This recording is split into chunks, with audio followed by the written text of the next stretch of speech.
March 1st marked the beginning of meteorological spring, right? And we all were hoping maybe we'd move on to a warmer season, which means that meteorological winter, at least the bulk of the cold and snowy season, the months of December, January, February, that's now in the books. And here's a little winter 2022-23 wrap from all across the country, and also, of course, right here in Idaho.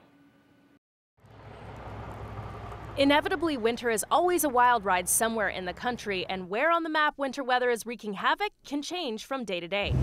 This season, in some regions, winter was really weird. In the Northeast, it's been more like the winter that just wasn't. Boston, Massachusetts, a wicked warm winter, the 5th warmest winter on record and 4th least snowy winter on record through the end of February with less than a foot so far. Compare that to a seasonal average of 44 inches. Many New England ski areas had to limit operations and even shut down not long after the start of the new year. In New York City's Central Park, the first measurable snow of the season didn't fall until February 1st, which is the latest on record for them. Total seasonal snowfall so far stands at 1.3 inches compared to a seasonal average of 30 inches.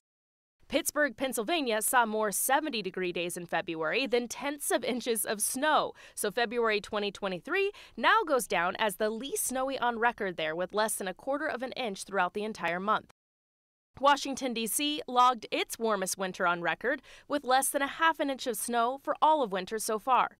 And in long-time drought-stricken California, several atmospheric river events aimed the fire hose on the Golden State, leading to historical flooding and nearly 50 feet of mountain snow in the Sierra Nevada range.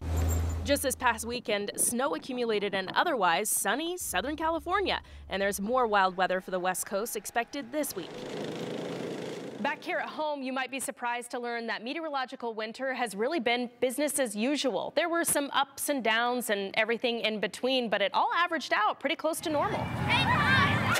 There were some high-impact weather days, like the super sweet snow day on December 12th, some fantastic days to enjoy the freshy pow-pow at area ski resorts. Brundage, for example, has picked up more than 220 inches this season, Bogus boasting over 200 inches. And the snowpack, or snow water equivalent for the region, has stayed near or above average, focusing in on the Big and Little Wood River Valley, where snowpack is currently around 120% of average. It hasn't been this high at this point in the year since 2019. Great news for the drier months ahead. Before winter officially began, the First Alert Weather Team shared our Winter Outlook 2022-23, explaining that this winter was expected to be a La Nina three-peat, or the third consecutive year with cooler than average water in the equatorial Pacific. There weren't many examples in the record books of 3 La Nina winters in a row, so that was a bit of a wild card for what we might expect. Our forecast called for near average or slightly above average snowfall, and here's where the snow totals stand at the end of meteorological winter. For Boise, nearly 20 inches of snow compared to the average 16.3 inches. And for McCall, 124 inches compared to the average of 112 inches. Pretty close to our First Alert forecast and not too far off from other examples of a three-peat La Nina winter. Plus, we didn't have too many of those socked in with fog, temperature inversion days as the weather stayed pretty consistently active. Now we can let all of those worries about winter go because the bulk of the cold and snowy season is behind us, and we didn't have any weather too wild to handle here in southern Idaho.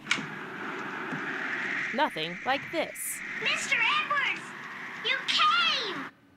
I don't know why. Every time I think of, harsh winter weather, it always takes me back to Little House.